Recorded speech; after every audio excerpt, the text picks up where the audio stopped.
गुरुचरित्र ग्रंथाचे पारायण महिलांनी करावे की करू नये या प्रश्नाचे उत्तर हो किंवा नाही असे एका शब्दात देणे चुकीचे ठरेल. कारण यामागे धर्मशास्त्र, परंपरा आणि विज्ञान या तिन्ही गोष्टींचा मोठा आधार आहे. दत्त संप्रदायात महिलांनी गुरुचरित्र वाचावे की नाही याबद्दलचे संपूर्ण सत्य आपण व्हिडिओत जाणून घेणार आहोत. दत्त संप्रदायाचे आध्वर्यू परमपूज्य टेंबेस्वामी वासुदेवानंद सरस्वती यांनी स्पष्ट सांगितले आहे की महिलांनी मूळ गुरुचरित्र ग्रंथाचे पारायण करू नये. त्यांनी ते फक्त दुसऱ्याकडून म्हणजेच पुरुषाकडून अथवा भटजींकडून ऐकावे. हीच प्रमाणभूत पद्धत मानली जाते. श्री गुरुचरित्र हा केवळ ग्रंथ नाही, तर त्याला 5व्या वेदाचा दर्जा आहे. प्राचीन शास्त्रानुसार वेदांचे पठन करण्यासाठी जानवे, उपनयन संस्कार असणे आवश्यक असते, जो अधिकार पुरुषांना दिला आहे. त्यामुळे वेद मंत्रांचा समावेश असलेला हा ग्रंथ महिलांनी वाचू नये असा दंडक आहे. गुरुचरित्र पारायणाचे नियम, सोवळे अत्यंत कडक असतात. हे अनुष्ठान 7 दिवसांचे असते. महिलांच्या मासिक धर्माच्या नैसर्गिक चक्रामुळे 7 दिवसांचे कडक सोवळे पाळणे अनेकदा शक्य होत नाही किंवा त्यात खंड पडण्याची भीती असते. खंड पडणे हे या ग्रंथासाठी चालत नाही. हा ग्रंथ अत्यंत उष्ण, तेजस्वी मानला जातो. पारायण करताना त्यातून जी ऊर्जा निर्माण होते ती महिलांच्या नाजूक प्रकृतीला, विशेषतः गर्भाशयाला सहन न होण्याची शक्यता असते. यामुळे शारीरिक त्रास होऊ शकतो, म्हणून ही काळजी घेतली जाते. गुरुचरित्रातील अध्याय 26 वेदरचना आणि अध्याय 36 कर्ममार्ग हे पूर्णपणे वेदांवर आधारित आहेत. जर महिलांनी हट्टाने पारायण केलेच तरी हे 2 अध्याय त्यांनी वगळावेत असे काही अभ्यासक सुचवतात. महिलांसाठी वाचण्यापेक्षा ऐकणे हे 100 पटीने जास्त फलदायी सांगितले आहे.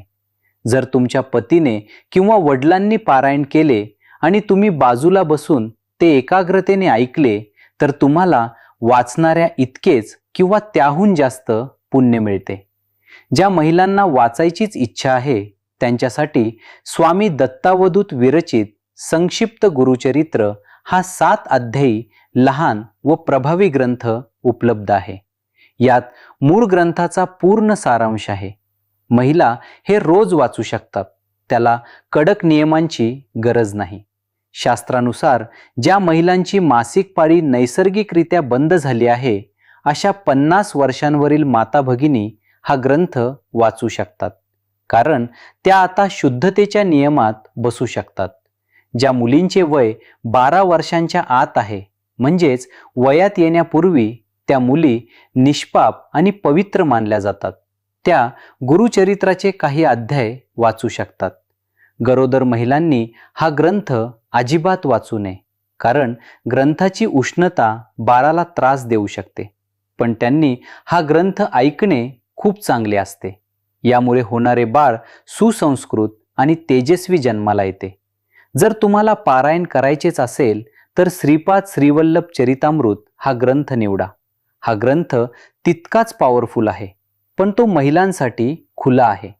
तिथे नियमांची इतकी कडक बंधने नाहीत. जर पतीला वेळ नसेल तर पत्नीने पतीच्या नावाने संकल्प सोडावा आणि भटजींकडून किंवा दुसऱ्या व्यक्तीकडून पारायण करून घ्यावे. याचे सर्व पुण्य पत्नीला आणि कुटुंबाला मिळते. विधवा महिलांनी जर मोक्षप्राप्तीसाठी किंवा पतीच्या आत्मशांतीसाठी पारायण केले तर ते चालते, जर रजोनिवृत्ती झाली असेल तर. पण संसारातील सुख मिळवण्यासाठी त्यांनी पारायण करू नये. काही आधुनिक गुरु आणि संस्था सांगतात की भक्तीला कशाचेही बंधन नसते. जर तुम्ही अत्यंत स्वच्छतेने, शुचिर्भूत होऊन आणि शुद्ध भावनेने वाचलन तर दत्त महाराज कोणावरही रागावत नाहीत.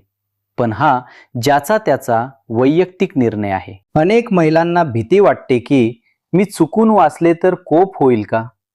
दत्त महाराज हे माते समान दयाळू आहेत. अज्ञानाने झालेल्या चुकीला ते माफ करतात, पण माहीत असून नियम मोडू नयेत. गुरुचरित्र वाचणे म्हणजे अग्नीशी खेळणे आहे. जर तुम्हाला 100% खात्री असेल की तुम्ही सर्व नियम पाळू शकाल तरच या वाटेला जा. अन्यथा नित्य नामस्मरण, दिगंबरा दिगंबरा, श्रीपाद वल्लभ दिगंबरा करणे हे गुरुचरित्र वाचण्याइतकेच श्रेष्ठ आहे. मूळ गुरुचरित्राचा 52वा अध्याय, काही पोथीत 53वा, ज्याला अवतरणिका म्हणतात, तो वाचायला महिलांना पूर्ण परवानगी आहे. या एका अध्यायात संपूर्ण 51 अध्यायांचा सारांश आला आहे. जर एखाद्या महिलेने रोज फक्त हा अवतरणिका अध्याय वाचला तर तिला संपूर्ण गुरुचरित्र वाचल्याचे पुण्य मिळते आणि यासाठी कडक सोवळ्याची किंवा नियमांची गरज नसते. हा सर्वात सुरक्षित आणि सोपा मार्ग आहे. नाड्यांचे विज्ञान हे एक वैज्ञानिक कारण आहे. गुरुचरित्राचे मंत्रोच्चार हे सूर्यनाडी जागृत करतात, जी पुरुषांच्या शरीर रचनेला अधिक मानवते. महिलांची प्रकृती ही चंद्रनाडी प्रधान असते. जर महिलेने जबरदस्तीने हे उग्र पारायण केले तर तिच्या शरीरातील उष्णता वाढून संप्रेरकांचे असंतुलन होऊ शकते. म्हणून निसर्गानुरूप त्यांना हे वाचन टाळायला सांगितले आहे, कमीपणा लेखण्यासाठी नाही. पारायणाच्या काळात पुरुषांना सोवळे पाळण्यासाठी आणि नैवेद्य दाखवण्यासाठी घरातील स्त्रीचीच मदत लागते. दत्त महात्म्यात असे म्हटले आहे की जी स्त्री पारायण करणाऱ्या आपल्या पतीसाठी किंवा मुलासाठी शुद्ध मनाने सोवळ्यात स्वयंपाक नैवेद्य बनवते, तिला त्या पारायणाचे 50% पुण्य आपोआप मिळते. तिने न वाचताही ती भागीदार असतेच. काही ठिकाणी अविवाहित मुली हट्टाने गुरुचरित्र वाचतात, पण अनेक जाणकारांचे मत आहे की या ग्रंथातील वैराग्य भावनेमुळे किंवा उष्णतेमुळे त्यांच्या विवाहात उशीर होऊ शकतो किंवा लग्नाचे योग लांबणीवर पडू शकतात. म्हणून अविवाहित मुलींनी कात्यायनी व्रत किंवा दत्तभवननी वाचावी, पण मूळ गुरुचरित्र वाचण्याचा अट्टाहास करू नये. शरीराला स्पर्शाचे आणि उच्चाराचे नियम आहेत, पण मनाला कोणताही नियम नाही. जर एखाद्या महिलेला गुरुचरित्रातील कथा माहीत असतील तर ती मासिक पाळीच्या काळात किंवा कोणत्याही अवस्थेत मनातल्या मनात त्या कथांचे चिंतन करू शकते. मनाने वाचणे हे सर्वात उच्च दर्जाचे पारायण मानले जाते आणि त्याला कोणताही दोष लागत नाही. महिलांसाठी गुरुचरित्र वाचनाला औदुंबर प्रदक्षिणा हा सर्वोत्तम पर्याय सांगितला आहे. एक गुरुचरित्र पारायण इज इक्वल टू औदुंबर वृक्षाला 108 प्रदक्षिणा. जर महिलांनी ग्रंथाला हात न लावता फक्त औदुंबर झाडाला प्रदक्षिणा घातल्या आणि दिगंबरा मंत्र जपला तर त्यांना वाचनापेक्षा लवकर आणि जास्त अनुभव येतात, कारण औदुंबर हा जिवंत गुरुचरित्र आहे. सुरक्षित आणि उत्तम मार्ग हाच आहे की महिलांनी श्री गुरुचरित्र सारामृत वाचावे किंवा मूळ ग्रंथ दुसऱ्याकडून ऐकावा. यातच तुमचे आणि कुटुंबाचे हित आहे. परमेश्वराला, दत्ताला फक्त भावाशी देणे घेणे आहे. रस्ता कोणताही निवडा, वाचण्याचा किंवा ऐकण्याचा. पोचायचे तर एकाच ठिकाणी आहे. अवधूत चिंतन. श्री गुरुदेव दत्त. दिगंबरा दिगंबरा, श्रीपाद वल्लभ दिगंबरा. श्री स्वामी समर्थ.